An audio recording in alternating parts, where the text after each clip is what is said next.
So welcome to all of you in the manufacturing process lecture. Today we are going to discuss rolling process, that is a type of forming process, that is rolling. So हमने last class में discuss किया था कि rolling में होता क्या है कि आपका रोलर्स होते हैं जिनके बीच में आप करते क्या हो कि जो आपका मटेरियल होता है उसको पास करते हो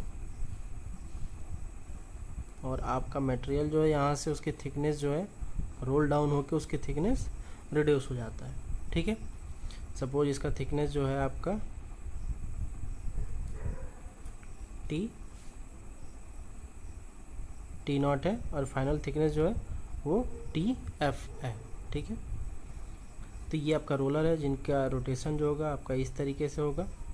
तो आपका जो थिकनेस होता है इनिशियल थिकनेस से फाइनल थिकनेस आपका रिड्यूस हो जाता है, यही आपका पर्पज होता है। लेकिन जो इसका विड्थ होता है, width to the cross section में अगर हम इसका टॉप व्यू देखते हैं तो जस्ट आपका ये रोलर होगा, ये आपका रोलर हो गया, ये आपका मेटल पीस हो गया और ये आपका एग्जिट पार्ट हो गया आपके मटेरियल का, जो कि जो W अगर इनिशियल जो W होगा W फिफ्थ वो फाइनल भी थिकनेस सेम होगा। ये आपका रोलर हो गया, ये आपका होगा टॉप व्यू में अगर आप देखोगे तो विड्थ जो होता है वो कांस्टेंट होता है रोलिंग प्रोसेस में। थिकनेस आपका क्या होता है रिड्यूस हो जाता है, तो फिर क्या होगा लेंथ जो होगा वो क्या हो जाएगा आपका इंक्रीज कर जाएगा। ठीक है, तो इसमें होता क्या है कि टी नॉट जो होता है वो ग्रेटर देन टी एफ होता है। ठीक है, टी एफ जो होता है कम होता है, W1 या W नॉट बोल सकते हो is equal to WF equal होता है, फाइनल थिकनेस इनिशियल थिकनेस के इक्वल होता है। जो आपका लेंथ होगा इनिशियल लेंथ वो आपका कम होगा as compare to final length LF जो होगा आपका ज़्यादा होगा इन प्रोसेस ऑफ रोलिंग। तो रोलिंग जो प्रोसेस है वो दो तरीके से कर सकते हैं, आइदर हॉट रोलिंग और कोल्ड रोलिंग, मतलब हॉट वर्किंग या फिर कोल्ड वर्किंग। तो हॉट रोलिंग हो गया और आपका कोल्ड रोलिंग। तो हॉट रोलिंग में क्या करेंगे, रिक्रिस्टलेशन टेम्परेचर से ऊपर और मेल्टिंग पॉइंट से नीचे हम हीट करेंगे और मटेरियल को रोल करेंगे मतलब उसकी थिकनेस को रिड्यूस करेंगे। ठीक है, वैसे ही सेम आप क्या करोगे कोल्ड वर्किंग में, रिक्रिस्टलेशन टेम्परेचर से बिलो वर्क करोगे बट रूम टेम्परेचर से अबव उसको क्या करोगे रोल डाउन करोगे, मतलब उसकी थिकनेस को आप क्या करोगे रिड्यूस करोगे। तो सेम फंक्शन सेम होगा, लेकिन आप क्या कर रहे हो हॉट वर्किंग कर रहे हो कोल्ड वर्किंग कर रहे हो, पर्पज़ थोड़ा डिफरेंट है, प्रॉपर्टीज़ भी जो मिलेगा वो डिफरेंट होगा। मैंने प्रीवियस क्लास में डिस्कस कर लिया हॉट वर्किंग के क्या क्या एडवांटेजेस हैं डिसएडवांटेज है, कोल्ड वर्किंग के क्या एडवांटेजेस है डिसएडवांटेजेस है। ठीक है, तो इसमें होता क्या है बेसिकली आपका कि विड्थ जो होता है वो कांस्टेंट होता है और आपका थिकनेस जो होता है वो डिक्रीज कर जाता है। ठीक है, तो एक बार फिर से इधर देख लेते हैं फिगर। ये हो गया आपका रोलर, सेकेंड रोलर, ये आपका वर्कपीस हो गया, प्लेट हो गया प्लेट। ठीक है,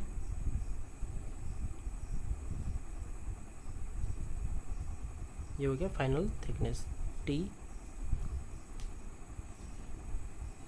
नॉट टी एफ। ठीक है, ये आपका क्या होगा रोलर का रेडियस R। ठीक है, ये point of contact at the exit है, यहाँ के बाद कोई भी कांटेक्ट नहीं रहेगा रोलर से वर्कपीस के बीच में। यहाँ पे कांटेक्ट जस्ट स्टार्ट हो रहा है और यहाँ पे कांटेक्ट जो है वर्कपीस से एंड हो रहा है। ठीक है, तो एंगल जो तो कांटेक्ट लेंथ क्या होगा, ये आपका लेंथ ऑफ कांटेक्ट होगा। ठीक है, ये जो एंगल सपोज लेते हैं अल्फ़ा, तो अल्फ़ा को बोलते हैं अल्फ़ा इज एंगल ऑफ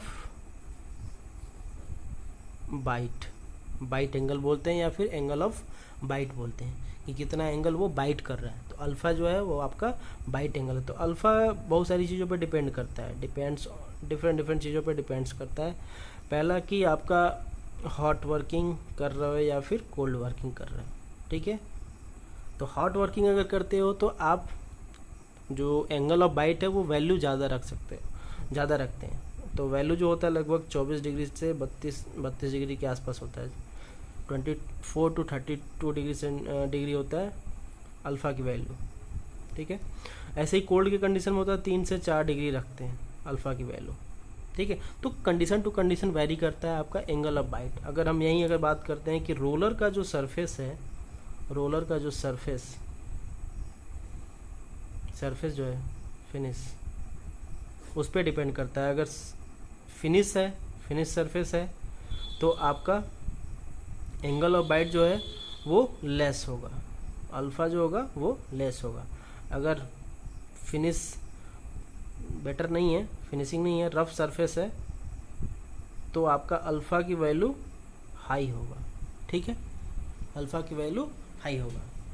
तो इस तरीके से आपका रोलर के सरफेस पे भी डिपेंडेंट है, हॉट वर्किंग कर रहे हो या कोल्ड वर्किंग कर रहे हो, ये सारी चीज़ें हम देखेंगे कि कैसे हो रहा है, ठीक है, कि आपका कैसे डिपेंडेंट है, ठीक। तो ये हो गया आपका रेडियस ऑफ रोलर, ये हो गया एंगल ऑफ बाइट, ठीक है, ये हो गया इनिशियल थिकनेस, ये हो गया फाइनल थिकनेस, ठीक है। तो जस्ट अभी हम एक ड्रॉ करते हैं इस तरीके से। अगर ये पॉइंट मानते हैं ए है, ये पॉइंट आपका बी है, और यहाँ से हम एक परपेंडिकुलर ड्रॉ करते हैं अगर इस पर, और ये जो पॉइंट मानते हैं अगर सी है तो ए बी सी, और इसको मान लेते हैं सेंटर को ओ, ठीक है। तो देखते हैं कि क्या होता क्या है, कैसे होता है आपका। तो इसमें जो ड्राफ्ट होता है, ड्राफ्ट एक टर्म यूज करते हैं, ड्राफ्ट स्मॉल डी। ड्राफ्ट जो होता है difference between initial thickness minus final thickness होता है। आपका initial thickness minus final thickness आपका क्या होता है, इसको बोलते हैं ड्राफ्ट, ठीक है। तो आपका आर्क ऑफ कांटेक्ट कितना हो गया, आर्क ऑफ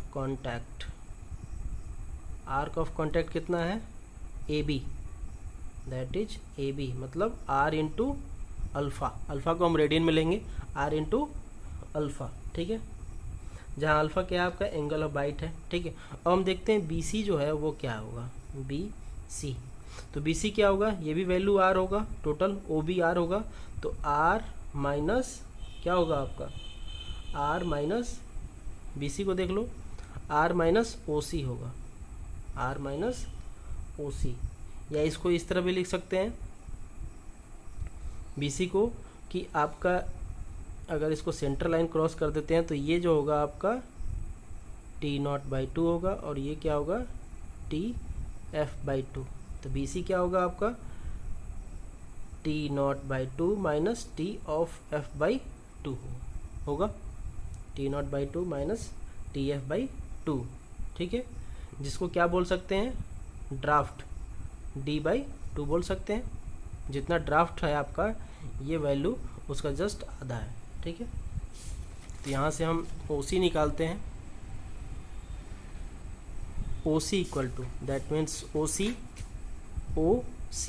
इक्वल टू क्या होगा, O B minus B C, O C equal to O B minus B C. तो ओ बी क्या है आपका रेडियस है, बी सी आपने क्या निकाला हुआ है डी बाई टू, ठीक है। तो यहाँ यूज कर सकते हो डी बाई टू, ठीक है, आ गया आपका ओ सी, ठीक है।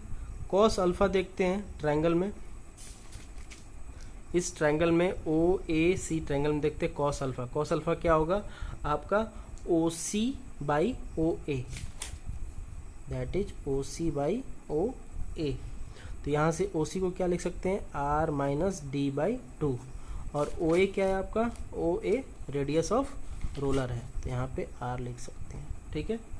तो यहाँ से आ जाएगा आपका R cos alpha equal to, इसको इधर भेज सकते हैं तो R minus D by two, ठीक है, टू को ऊपर ले लेते हैं, two R cos alpha equal to two R minus D, ठीक है।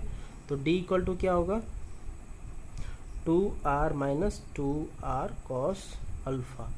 तो डी इक्वल टू क्या होगा टू आर ब्रैकेट में वन माइनस कॉस अल्फा, ठीक है। तो ये आपका जो फॉर्मूला है सबसे ज़्यादा इम्पोर्टेंट फॉर्मूला है ड्राफ्ट का। Draft D equal to two times R 1 minus cos alpha, ठीक है। तो यहाँ से आप ड्राफ्ट निकाल सकते हो। ड्राफ्ट जो आपका क्या होता है, sorry T naught minus T F होता है, ठीक। तो मैक्सिमम जो हम रिडक्शन कर सकते हैं, मैक्सिमम जो ड्राफ्ट हम कर सकते हैं, जो मैक्सिमम हम रिडक्शन कर सकते हैं डी मैक्स, वो कितना हम कर सकते हैं रिडक्शन, उसका फॉर्मूला है mu square into R. Maximum reduction हम उस रोलर से जिसकी रेडियस आर है, उस रोलर का सरफेस का जिसका आपका सरफेस फिनिश म्यू है, उससे हम मैक्सिमम रिडक्शन इतना कर सकते हैं। तो हमेशा ये जो डी होगा उससे कम होगा या इक्वल होगा। उससे ज़्यादा अगर आपको करना है तो डबल पास जाना पड़ेगा, ट्रिपल पास जाना पड़ेगा, इस तरीके से। तो सिंगल पास में करना तो आप कभी भी मैक्सिमम जो रिडक्शन है वो उस रोलर से जिसकी रेडियस आर है, जिसकी म्यू की वैल्यू कुछ होगा, उससे आप डी मैक्स तक आप कर सकते हैं।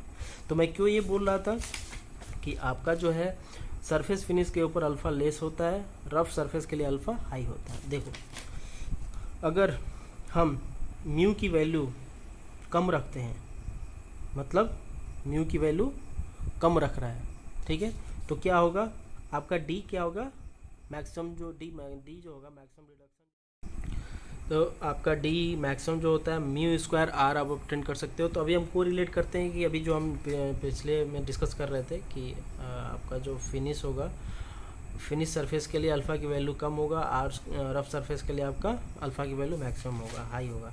तो देखते हैं, अगर हम फिनिश सरफेस लेते हैं जिसका म्यू अगर कम है, मतलब कि सरफेस जो है वो फिनिश है, ठीक है, सरफेस फिनिश लेंगे तो मतलब म्यू की वैल्यू कम, तो पूरा का पूरा मल्टीप्लिकेशन फैक्टर जो डी मैक्स आएगा वो कम वैल्यू आएगा। तो डी की वैल्यू जब आपका कम है, मतलब कि आप रिडक्शन जो है आप कम से कम कर रहे हो, ड्राफ्ट कम से कम कर रहे हो, तो एंगल ऑफ कॉन्टैक्ट जो होगा आपका वो कम होगा। इसलिए मैंने लिखा कि सरफेस फिनिश है तो अल्फ़ा की वैल्यू कम होगा। अगर रफ सरफेस लेंगे तो म्यू की वैल्यू हाई होगा, म्यू की वैल्यू हाई होगा तो मैक्सिमम रिडक्शन आएगा। तो मैक्सिमम रिडक्शन जब आएगा तो आपका एंगल ऑफ बाइट जो होगा अल्फ़ा, वो आपका इंक्रीज कर जाएगा, ठीक है। अब एक और कंडीशन मैंने बताया था हॉट और कोल्ड का। तो कोल्ड कंडीशन में क्या होता है कि आपका कम से कम एंगल ऑफ कॉन्टैक्ट होता है, एंगल ऑफ कॉन्टैक्ट कम से कम रखते हैं। लेकिन हॉट कंडीशन में क्या होता है कि हॉट कंडीशन में होता है क्या कि ग्रिप कर लेता है बढ़िया से, आपका जो होता है रोलर और मटेरियल के बीच में ग्रिप बढ़िया बनता है, अच्छा बनता है। इस वजह से क्या होता है कि वहाँ पे एंगल ऑफ कॉन्टैक्ट जो है ज़्यादा हो सकता है, एंगल ऑफ कॉन्टैक्ट या एंगल ऑफ बाइट जो होता है आपका ज़्यादा हो सकता है। प्लस एक और फैक्टर है आपका रोलर रेडियस। अगर आपका रोलर रेडियस स्मॉल या फिर बिग डायमेंशन का है, तो स्मॉल डायमेंशन का है तो अल्फ़ा की वैल्यू आपका ज़्यादा होता है, अगर बिग साइज का है तो अल्फ़ा की वैल्यू आपका कम होगा, ठीक है। अगर आपका स्मॉल साइज का है रेडियस आपका आर जो है अगर स्मॉल है तो आपका साइज जो होगा वो स्मॉल साइज का अगर आप चूज करते हैं तो आपका जो अल्फ़ा की वैल्यू होगा वो ज़्यादा से ज़्यादा होगा, ठीक है। तो इस तरीके से आपका एंगल ऑफ बाइट का इंडिपेंडेंसी है। ये जो आपका फॉर्मूला है सबसे ज़्यादा इंपॉर्टेंट फॉर्मूला है, ये भी है ड्राफ्ट। डी मैक्सिमम जो हो सकता है वो कितना तक हो सकता है, ठीक है। तो ये हो गया आपका angle of contact, sorry length of arc of contact between the roller and the work piece, ठीक है। तो एक बार फिर से इधर देखते हैं फिगर।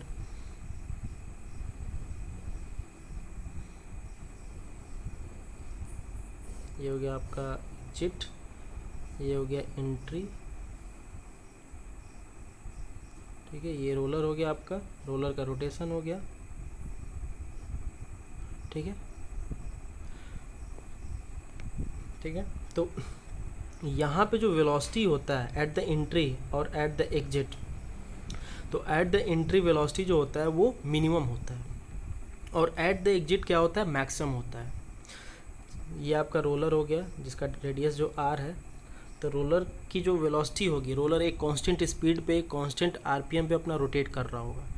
तो एट अ स्टार्टिंग टाइम पे क्या होगा, रोलर की जो वेलोसिटी होगी वो ज़्यादा होगी एज कम्पेयर टू वर्कपीस की एंट्री वेलोसिटी से। मतलब कि एट एंट्री क्या होगा, एट एंट्री मटेरियल वेलोसिटी, ये मटेरियल स्पीड बोल सकते हैं, material speed is less than the roller speed. ठीक है, एट एग्जिट क्या होगा, एट एग्जिट मटेरियल स्पीड, क्योंकि आपने थिकनेस रिड्यूस कर दिया, ठीक है, तो material speed is greater than roller speed. ठीक है, तो एक ऐसा पॉइंट होगा इन इस आर्क ऑफ कांटेक्ट के बीच में, एक ऐसा पॉइंट होगा जहाँ पे क्या हो रहा होगा आपका कि उस प्लेन पर आपका रोलर की वेलोसिटी और आपके मटेरियल की वेलोसिटी सेम होगा। तो उस प्लेन को हम बोलते हैं neutral plane, that is neutral plane at which material speed is equal to roller speed. Material की स्पीड और रोलर की स्पीड वो सेम होगी, वो कहीं एक इंटरमीडिएट में कहीं एक प्लेन होगा। और उसी प्लेन पर क्या होता है कि यहाँ पर प्रेशर जब स्टार्टिंग में यहाँ पे अप्लाई करता है, रोलर फोर्स अप्लाई करता है, प्रेशर अप्लाई करता है, तो इनिशियल में प्रेशर जीरो होता है और एक पॉइंट पे जाके मैक्सिमम होता है, फिर जाके जीरो हो जाता है प्रेशर। जस्ट यहाँ पे देख लो, प्रेशर एट द एंट्री जो होता है मिनिमम होता है और एक पॉइंट पे जाके मैक्सिमम होता है, फिर जाके जीरो हो जाता है। तो वो जो मैक्सिमम प्रेशर अप्लाई करता है वही प्लेन होता है वो न्यूट्रल प्लेन, क्योंकि वहाँ पर किसी तरीके की स्लिपिंग नहीं होता है। क्योंकि आपका जब इस कंडीशन में देखोगे तो आपका रोलर जो है इस पार्ट में देखोगे न्यूट्रल प्लेन से पहले, तो यहाँ पे क्या कर रहा है, रोलर हाई स्पीड से मूव कर रहा है, वर्कपीस आपका धीरे धीरे मूव कर रहा है, तो यहाँ पे स्लिप हो रहा है। सेम वैसे ही यहाँ पे क्या हो रहा है, आपका वर्कपीस तेज़ी से जा रहा है और रोलर यहाँ पे स्लो चल रहा है, तो यहाँ पे स्पीड स्लिप हो रहा है। तो एक न्यूट्रल प्लेन ही ऐसा प्लेन है जिस पे आपका प्रॉपर कॉन्टैक्ट है, दैट मीन्स मटेरियल स्पीड जो है वो इक्वल है रोलर स्पीड से, तो वो होता है आपका न्यूट्रल प्लेन। और इसी प्लेन पर जो है प्रेशर जो होता है मैक्सिमम होता है रोलर के थ्रू आपके वर्कपीस के ऊपर या फिर मटेरियल के ऊपर। ठीक है, तो आपका एक जो है आपका फोर्स लगाता है, आपका मटेरियल रोलर फोर्स लगा रहा है, तो मटेरियल भी क्या कर रहा है, इसके ऊपर एक फोर्स लगा रहा होगा, अपोजिट डायरेक्शन में एफ फोर्स लगा रहा होगा, जो कि सेपरेटिंग फोर्स जिसको बोलते हैं सेपरेटिंग फोर्स। ठीक है, वो इसको रोलर को क्या कर रहा होगा, सेपरेट करना चाह रहा होगा उसके अपने पोजीशन से। ठीक है, तो अभी हम एक डिस्कस करते हैं इसमें आपका स्ट्रेन जो होता है, ट्रू स्ट्रेन जो होता है एलन, जिसको एप्सिलॉन बोलते हैं, epsilon L N T naught by T F, true strain. अब इसमें एवरेज फ्लो स्ट्रेस क्या होता है, average flow stress that is sigma F, average flow stress. Average flow stress क्यों ले रहे हैं, क्योंकि यहाँ से यहाँ तक स्ट्रेस की वैल्यू वेरी कर रहा है, तो हम एक एवरेज फ्लो स्ट्रेस लेते हैं कि हर सपोज कि ये पूरे के पूरे लेंथ पे, पूरे कॉन्टैक्ट लेंथ पे एक कॉमन स्ट्रेस लग रहा होगा, जिसकी वैल्यू हम लेते हैं के, फॉर्मूला जो होता है के इंटू एप्सिलॉन की power N divided by 1 plus N, जहाँ के क्या है, के जो है स्ट्रेंथ कोफिशिएंट है, आपके न्यूमेरिकल में दे रखा होगा स्ट्रेंथ कोफिशिएंट। ठीक है, एप्सिलॉन तो आपका ट्रू स्ट्रेन हो गया, ट्रू स्ट्रेन। एन जो है आपका स्ट्रेन हार्डनिंग कोफिशिएंट है, स्ट्रेंथ फैक्टर या स्ट्रेंथ कोफिशिएंट बोल सकते हैं के को। ठीक है, तो ये हो गया आपका एवरेज फ्लो स्ट्रेंथ। ठीक है, अब आपका जो है यहाँ पे देखो, आपका जो प्रोजेक्टेड लेंथ है, यहाँ पे प्रोजेक्टेड लेंथ अगर हम इसको फिर से ड्रॉ करते हैं, ए बी ओ सी, यहाँ पे ड्रॉ करते हैं सी को, तो प्रोजेक्टेड लेंथ जो इसका है ए बी का, वो क्या है ए सी, ए और सी। तो प्रोजेक्टेड लेंथ को क्या लेते हैं, प्रोजेक्टेड लेंथ ऑफ कॉन्टैक्ट, जिसको सपोज एल मानते हैं, तो एल क्या होगा, ए सी है, जिसकी वैल्यू क्या है आर साइन अल्फ़ा। देखो ए सी इक्वल टू क्या होगा, A C equal to R sine alpha. ठीक है, तो A C equal to R sine alpha, इसको इस तरीके से सॉल्व जब करेंगे तो आर इंटू डी आएगा, डी मतलब draft that means R equal to T naught minus T F, ये होगा प्रोजेक्टेड लेंथ एल की वैल्यू। ठीक है, प्रोजेक्टेड एरिया क्या होगा, प्रोजेक्टेड एरिया जिसके ऊपर आपका एवरेज फ्लो स्ट्रेस लग रहा है, तो प्रोजेक्टेड एरिया जो होगा L into W cross section, ये जो लेंथ है और इसके परपेंडिकुलर डायरेक्शन में जितना विड्थ है वो होगा आपका डब्लू, एल इंटू डब्लू। ठीक है, आपका जो रोल सेपरेटिंग फोर्स लग रहा है, roll separating force that is F, F जो लग रहा है वो कितना होगा, F equal to sigma F into L into W, average flow stress into वो एरिया जिस पे प्रोजेक्टेड एरिया जिसके ऊपर फोर्स लग रहा है, वो एवरेज स्ट्रेस और वो average area, stress into area that is force. तो ये हो गया आपका सेपरेटिंग फोर्स जो कि आपका अप्लाई कर रहा है। ठीक है, टॉर्क कितना लग रहा होगा, तो F इंटू ए, जहाँ ए क्या है आपका 0.5 टाइम्स ऑफ लेंथ ले सकते हैं प्रोजेक्टेड लेंथ का फॉर हॉट रोलिंग, और ए की वैल्यू 0.45 लेते हैं एल इन कोल्ड रोलिंग। अगर क्वेश्चन में कहीं भी जिक्र नहीं किया है कि रोलिंग में हॉट रोलिंग है या कोल्ड रोलिंग है, तो आपको एज्यूम करना है कि हॉट रोलिंग ही हो रहा होगा। क्वेश्चन में अगर लिखता है कि in rolling process, that means कहीं जिक्र नहीं है cold rolling, that means hot rolling आपको एक्सेप्ट करना है। ठीक है, तो यहाँ पे टॉर्क हो जाएगा आपका F इंटू ए। जब टॉर्क आपका निकल गया तो पावर निकाल सकते हैं, पावर इक्वल टू क्या होता है 2πnt होता है, या फिर omega into T into omega होता है। ठीक है, तो ये एक रोलर का हो गया, दोनों रोलर का क्या हो जाएगा T 2 times T into omega. ठीक है, तो ये हो गया टोटल पावर। ठीक है, तो इस तरीके से आपको कैलकुलेशन आपको करना होगा। तो एक बार फिर से देख लेते हैं, फिर से एक बार फॉर्मूला देख लेते हैं। ड्राफ्ट जो है D equal to 2 times R 1 minus cos alpha, draft क्या होता है T naught minus T F होता है। मैक्सिमम ड्राफ्ट कितना हो सकता है मी स्क्वायर आर हो सकता है। ठीक है, जो ट्रू स्ट्रेन है epsilon equal to L N T initial by T final होता है। एवरेज फ्लो स्ट्रेस आप कैसे निकालोगे, पहले स्ट्रेन निकालोगे, उसके बाद एन की वैल्यू क्वेश्चन में दे रखा होगा, के की वैल्यू दे रखा होगा, तो यहाँ से आप एवरेज फ्लो स्ट्रेस निकाल लोगे। ठीक है, सिग्मा एफ, जब सिग्मा एफ आप निकालोगे तो फिर क्या करोगे आप प्रोजेक्टेड लेंथ निकालोगे। ऑब्वियसली आपने हर जगह क्या कर रहा है स्ट्रेस वैरी कर रहा है, फोर्स भी सेपरेटिंग फोर्स भी वैरी कर रहा है हर जगह, इसलिए हमने एक एवरेज फ्लो स्ट्रेस निकाल लिया क्योंकि हर पॉइंट पे वैरी कर रहा है, तो हम एक एवरेज फ्लो स्ट्रेस निकाल लिया आपने। फिर एवरेज फ्लो स्ट्रेस कहाँ पे आपका लग रहा है, कहाँ पे आपका लग रहा है, तो वो है आपका एलपी, वो आपका एलपी है। तो वो जो है आपका LP that means projected length, उसी कॉन्टैक्ट आर्क ऑफ कॉन्टैक्ट का प्रोजेक्टेड लेंथ जिसके ऊपर एवरेज फ्लो स्ट्रेस लग रहा है।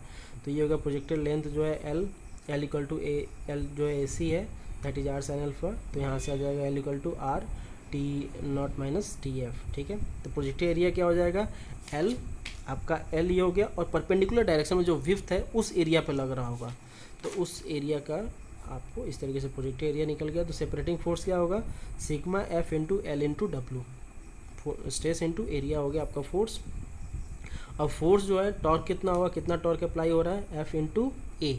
ठीक है, ए क्या है, ए की वैल्यू 0.5 टाइम्स ऑफ एल रख सकते हैं जो कि आपका प्रोजेक्टेड लेंथ है। ठीक है, जो अगर प्रोजेक्टेड लेंथ होगा उसका 0.5 टाइम्स लेते हैं, और for hot rolling cold rolling के लिए 0.45 टाइम्स। तो टॉर्क आपका हो गया, फिर पावर हो गया 2πnt। अब पावर जो है हम एफ इंटू वी भी निकाल सकते थे, पावर का एक फॉर्मूला जो होता है power equal to F into V, लेकिन हम इसको अप्लाई नहीं कर सकते। क्यों, क्योंकि जो फोर्स है सेपरेटिंग फोर्स, देखो आप सेपरेटिंग फोर्स इस डायरेक्शन में है और आपका वेलोसिटी जो है इस डायरेक्शन में, सेम डायरेक्शन में नहीं है, इसलिए आप इस फॉर्मूला को नहीं अप्लाई कर सकते। पावर निकालने के लिए एफ इंटू वी को आप अप्लाई नहीं कर सकते, तो आपको इस तरीके से पावर कैलकुलेट करना पड़ेगा। ठीक है, एक चीज़ और डिस्कस कर लेते हैं कि इसमें रोल कॉन्फ़िगरेशन किस किस तरीके से यूज किया जाता है। रोल कॉन्फ़िगरेशन, रोल कॉन्फ़िगरेशन, तो अगर आप तो अभी देख लिए 2 रोल मिल जिसमें आपको केवल 2 रोलर मिल यूज होता है, जिसमें आपका वर्क पीस एक तरफ से एंट्री होता है और दूसरी तरफ से एग्जिट होता है, ठीक है। तो इसको बोलते हैं टू हाई मील, ठीक है। एक होता है जिसमें 3 रोलर यूज करते हैं, 3 हाई मील, इसको बोलते हैं 3 हाई मील। इसमें क्या होगा, फर्स्ट ऑफ ऑल पहले आपका मटेरियल यहाँ से इंसर्ट होगा, मतलब आप रोल करोगे, आपका मटेरियल जब कम्प्लीटली यहाँ से रिमूव हो जाएगा तब इसको क्या करोगे, फिर से यहाँ पे पुट करोगे by handling mechanism. By handling mechanism से आप क्या करोगे, यहाँ पे इंसर्ट करोगे और फिर आपका फिर से आप थिकनेस मटेरियल का रिड्यूस करोगे। तो इस तरीके से आपकी हैंडलिंग बच जाती है, आपको ज़्यादा हैंडलिंग नहीं करना पड़ता, जस्ट एक मैकेनिज्म होता है, जस्ट वहाँ से इस तरफ से आपको मूव कर देना है। तो ये हो गया आपका 3 हाई मिल। नेक्स्ट है 4 हाई मिल। तो 4 हाई मिल में स्मॉल डायमीटर के रोलर लगे होते हैं, स्मॉल डायमीटर या स्मॉल रेडियस के रोलर लगे होते हैं। उसको सपोर्टिंग के लिए 2 बैक रोलर लगे हुए होते हैं, जिसे आप देख सकते हो।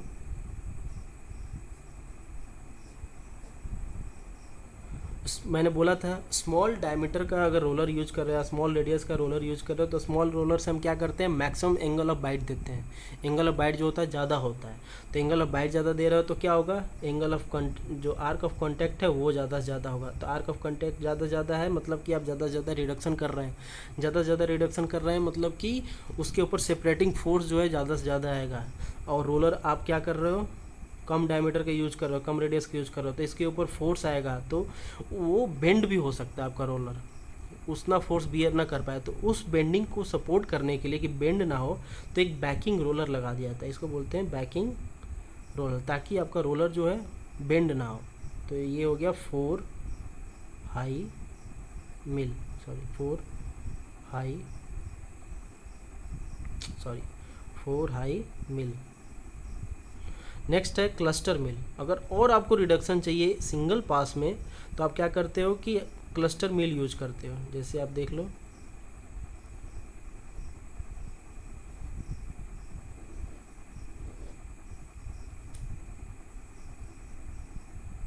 ये जो है आपका मेन रोलर है दोनों के दोनों, और ये जो है चारों के चारों 1 2 3 एंड 4, ये चारों के चारों जो है आपके बैकिंग रोलर्स हैं, ये चारों के चारों आपके बैकिंग रोलर्स हैं। तो केवल मेन रोलर जो है 1 और 2 है, ये आपके मटेरियल को थिकनेस को रिड्यूस करते हैं।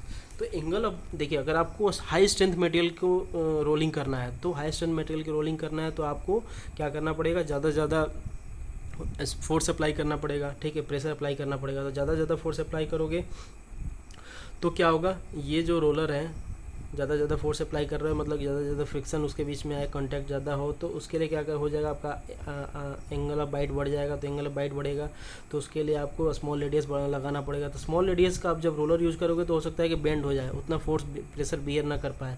तो बेंड ना हो, बेंडिंग डिफ्लेक्शन ना हो, उसके लिए क्या करते हैं, बैकिंग रोलर्स लगा देते हैं। या फिर अगर किसी मटेरियल का ज़्यादा से ज़्यादा रिडक्शन करना है सिंगल पास में, तो उसके लिए भी क्या होगा, सेम फोर्स, सेपरेटिंग फोर्स ज़्यादा होगा, उसको डिफ्लेक्शन करेगा, इसलिए हम बैकिंग रोलर्स लगा देते हैं। तो ये होता है आपका क्लस्टर, झुंड के फॉर्म में है, इसलिए इसको बोलते हैं क्लस्टर मिल। तो ये इस तरीके के रोल कॉन्फ़िगरेशन होते हैं, ठीक। नेक्स्ट डिस्कस करते हैं camber effect in rolling. Rolling में कैम्बर इफेक्ट भी होता है। क्या क्या होता है, तो रोलिंग में होता क्या है कि बेसिकली आप जब, जैसे आपका ये मटेरियल है, रोलर है, ये आपका रोलर हो गया, यहाँ पे आपने होल्ड कर रखा है यहाँ से, ये आपका मटेरियल हो गया जिसको आपको रोल करना है, ठीक है। ये सेकेंड रोलर हो गया,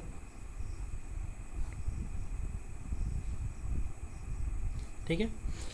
तो होता क्या है कि जैसे आप इसको रोल करोगे, ठीक है, तो हो सकता है कि आप अगर मैक्सिमम रिडक्शन चाहते हो, ज़्यादा से ज़्यादा रिडक्शन चाहते हो, या हाई स्ट्रेंथ मटेरियल की आप रोलिंग कर रहे हो, तो हो सकता है कि आपका जो है ये रोलर जो है डिफ्लेक्ट हो जाए और इस तरीके से आपका शेप हो जाए।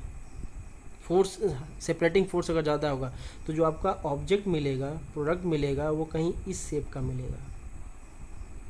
मतलब कि सेंटर पे क्या होगा, ज़्यादा से ज़्यादा मटेरियल होगा अगर आप प्रोडक्ट की बात करो, और एट द एंड क्या होगा, दोनों तरफ थिकनेस जो होगा कम होगा, सेंटर में आपका थिकनेस जो होगा ज़्यादा होगा। तो इसके लिए क्या करते हैं, इसको बोलते हैं कैम्बर इफेक्ट इन रोलिंग, क्योंकि इसमें क्या होता है आपका रोलर डिफ्लेक्ट हो जाता है अपनी एक्सिस से, अपने एक्सिस से डिफ्लेक्ट हो जाता है, इसलिए क्या होता है कि इसका साइज इंक्रीज कर जाता है। तो इसके लिए करते क्या है कि जो आपका रोलर होता है, रोलर में हम थोड़ा सा कैम्बर दे देते हैं पहले ही से, मतलब कि रोलर के एट द एंड हम डायमीटर कम रखते हैं और सेंटर पे क्या रखते हैं, डायमीटर थोड़ा सा मतलब मटेरियल ज़्यादा रखते हैं, डायमीटर थोड़ा सा ज़्यादा रखते हैं, फिर इसके बीच में हम मटेरियल को पुट करते हैं, ठीक है,